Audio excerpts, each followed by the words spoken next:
Thanks, Brandon. And thanks, everybody, for joining us today. Earlier today, I met with Coach Arnett and let him know he was relieved of his duties as head football coach at Mississippi State. I want to start by thanking Coach Arnett for his contributions both as a defensive coordinator and as a head coach after taking over after the tragic passing of Coach Leach. Zach is a great man of integrity, and we wish him and his family all the very best in future endeavors. As the responsible leader of our athletics department, I constantly look at ways that we can get better.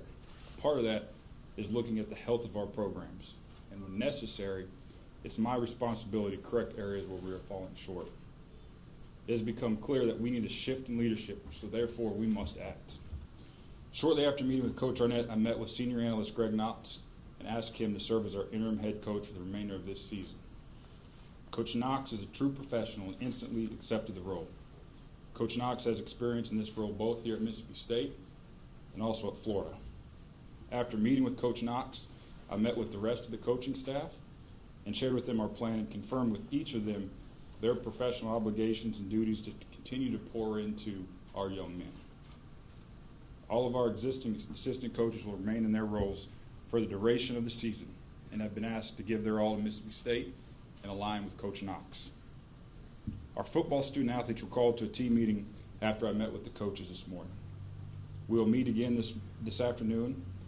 I can tell you this, we have a locker room full of young men who are eager to grow, and I know Coach Knox, with his leadership, will inject confidence, connection, and belief within our program. All the decisions that we make are always centered on the best interest of our student athletes. Winning football programs are built on toughness, consistency, togetherness, belief, connection, passion, and resiliency. We have shown throughout our history all of these ingredients can be found right here in Starkville, Mississippi. Since I arrived here in January, I've felt the overwhelming support from our fans, ticket holders, letter winners, Bulldog Club members. I know all of our stakeholders will meet us in this moment and help us propel Mississippi State football to where we all want it to be, to where we all know it can be. We're going to need our stakeholders to join us in this pursuit. It will be vital to our success into the future. The road isn't easy, and it will only continue to get tougher. So we need all of us to come together. The greatness that Mississippi State is the strength of our Bulldogs, and we collectively come together. There's no better time to be a Mississippi State Bulldog. We've assembled one of the most dynamic administrative leadership teams in the country that are relentlessly identifying new ways to help our student athletes be successful in the classroom, in competition, supporting their mental health, their well-being, their NIL opportunities, and the list continues to go on and on and on. As we look forward, we know the best days are ahead for Mississippi State. We have begun a national search for our next head football coach. We have a storied history. We've got a proven pathway to the NFL. We're located in a great recruiting area, and we're competing against the best week in and week out. As a competitor, there's no better place to be than Mississippi State University. Lastly, our football team will work tirelessly to get prepared to play this Saturday against Southern Miss. And I want to ask all of our Bulldogs to show up and support our young men and our coaches. That's who we are. I want people to continue to show up, make our stadium continue to be one of the most dynamic environments in all of college football. But we need each of you to be there. Bulldogs are about action. We're not about complaining. We're just about showing up and doing the work. Like all high-profile coaching searches, there's going to be plenty of rumors out there on who our candidates are, and there'll be a ton of interest in this position. I advise you not to make assumptions or believe anything unless you hear it from me.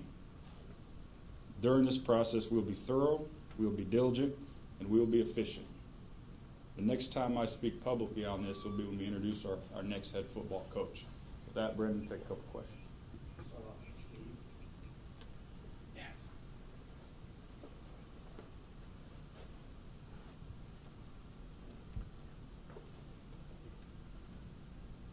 Zach, if you will, maybe take us through your decision timeline. I mean, what kind of brought this day forward? And obviously, we've all seen the product on the field, but kind of what'd you know and when did you know it, and when did you start thinking that way? Yeah, I think in this role you're constantly looking at the health of a sport program, and throughout the season you want to see progression, and progression in certain areas. I don't think we met the standard on the field. As far as point of decision, I think after discussion with Dr. Keenum on Sunday afternoon, it was pretty clear that this was a decision that we needed to make sure that we solidify our path forward into the future. Coach, will you be using the services of a search firm in this? And you talk about the parameters when we spoke in College Station the other night, that it will be kind of as fast as you can. Do you have a timeline in mind when you want to have a head coach? Yeah, right now we do plan to use the services of a search. From a timeline perspective, clearly we want to be as fast and expeditious as we can, but we also want to make sure we're thorough and diligent, understanding there's a lot of football left to play in this season. We don't want to mix, just jumping out there to doing it if it's not the right fit, not the right person for Mississippi State. So we'll be, again, as thorough as we need to be, but we also understand what's upcoming. We understand what happens with the transfer portal. We understand the recruiting calendar. We understand the final schedule. So with all of that, there's a lot of variables that we'll take into consideration, but at the core of what we'll do is make sure that we hire the best person for Mississippi State. Zach, you mentioned the football still left to play this season. I guess why did you think now was the right time to make a change, and with 2 games still left to play? Yeah, there's a lot of stuff, a lot of games, a lot of stuff to play for, and thought at this point in the season we needed just a jolt of energy, a jolt of juice, and it's also comforting when you have somebody like Coach Knox that has the experience before. You talk about somebody that's a connector, somebody that builds people up, somebody that's, again, got over 3 decades of experience coaching the game of football. So thought this was best, and also we've got a lot of recruiting. We've got a lot of things we've got to do, and I know Coach Knox will really help us get that done. Hey, Zach. You were talking about how you don't want to rush this. You want to get the right person in there. What are the qualifications for you for this next hire? Does it have to be someone who has head coaching experience? Is that kind of all off the table? Like, what are you specifically kind of looking for, and what's highest on your qualifications list for this opening? Yeah, I think you always go into search open-minded. So I don't want to say it's got to be an offensive person or a defensive person has to be a sitting head coach. I think what you do look for is you look for winning qualities, somebody that's got winning traits, somebody knows what winning looks like at the highest level, both schematically and programmatically. When you've got winning DNA. So I don't want to pigeonhole where we're at, but you clearly want somebody that can build culture, and culture changes in today's landscape. You want somebody that, from a schematic standpoint, knows the game. And you're competing in this league, you're competing against the tip of the spear, and that excites me. That excites everybody, I think, to have that. Somebody that knows the game, somebody clearly that can recruit, and recruiting in such a changing landscape. So somebody that has that dimension, then clearly somebody that understands how to develop talent. For us, when we recruit young men, we recruit them for life, but we also recruit them knowing that we have a clear pathway to the National Football League, and we don't shy away from that. So we want to have somebody that has all those principles, all those ingredients to come in here and lead our program. Hey, Zach, with this being your first hire of this magnitude in college football, how prepared do you feel like you are for this, to take this on? Yeah, Robbie, my dad had a construction company growing up, and he'd always look at my hands and say, are they still soft, or they got scars on them? So I think over my tenure in this business, if you look at my hands, they're pretty scarred up. And that's a testament to people I used to work with, so I have experience at every level and at every position, every sport. So feel really prepared and understand that we've done this at 2 prior institutions I've been at. Zach, in the NIL space, there's a lot of discussion among coaching candidates about what's your NIL package look like and things like that, and that's a factor in this ever-changing college football world. And so, how prepared are you to answer that question, and what do you need from fans to ensure that Mississippi State is competitive in that space, that they can attract the best candidate possible?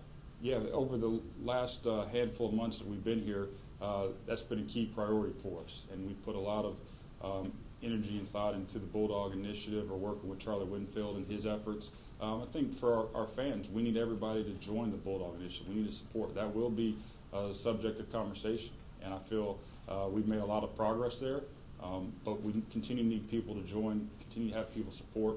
Again, you can't win games just by yourself anymore. That's not the case. So we've got a competitive fan base. We've got a hungry fan base. So encourage each of us, each of our stakeholders to join in what we're trying to do here. Because again, truly, it's a special time to be a Mississippi State Bulldog.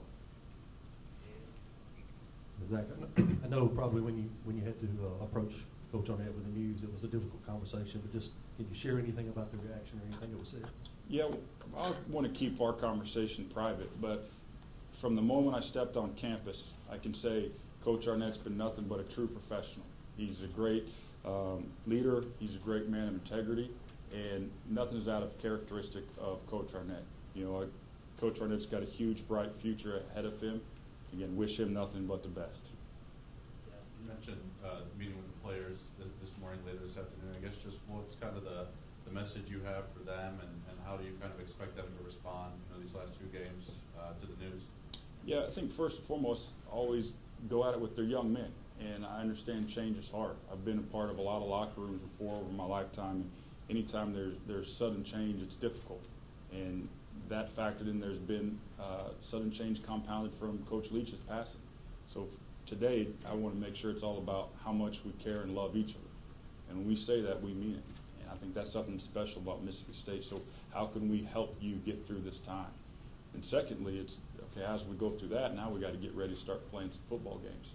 And there's no greater medium to bond together, to come together and pursue something really good than the game of football. I think sport is something that's unlike anything else. So I think the message is, you never play the game for yourself. If you play the game for yourself, you're never going to find happiness. You're never going to find joy playing. But you play for the person lining up next to you. And I think we've got a group of men in our locker room that will line up and play for the person next to them. Yes, sir. Excuse me. Is there anything you can tell your recruits or potential recruits right now? Yeah, I think, again, there's not a better time to be a Mississippi State Bulldog. It's something I've been so pleasantly surprised since we've been here. We've got the resources, we've got the facilities, we've got the coaching staff to get you to the next level. So it asks for trust for our recruits. And I'm happy to do my part in the messaging of that. But again, I've been around the game of football my entire life and understand, again, what great coaching looks like and what great coaching is. And I'm 100% confident we'll find that right coach to not only get our current players, develop them to another level, but also the recruits to make sure we take them to another level as well. So I think, again, the recruits, it's no better time to be a Mississippi State Bulldog. Zach, does your experience as a college football player play into your decision here? Do you have traits and coaches that you played for that you're going to be looking for and to come to Mississippi State? Yeah, probably don't pull from my playing experience necessarily. I think you do pull from, like, again, winning qualities, winning DNA. And I think winning translates. I think so many times we put, whether it's cliche or characteristics on what specifically is that, they've got great turnover margin, they got great time of possession, whatever that might be. I think you can see what winning looks like, and winning does translate. So, I played for a winning coach at Wake Forest, and so I do see, like, winning looks differently. There's different strategies to win depending on where you're at. So, but I think at the core of it, it's winning, and how can you develop talent, and how can you continue to lead men forward. Because it's not all about football. Yeah, we want to win games, but there's also more to this game. We're nestled in the heart of campus for a reason. It's higher education. It's like, how do you grow? How do you be, a better man? And I think all those factors carry into, again, how can you win as a program?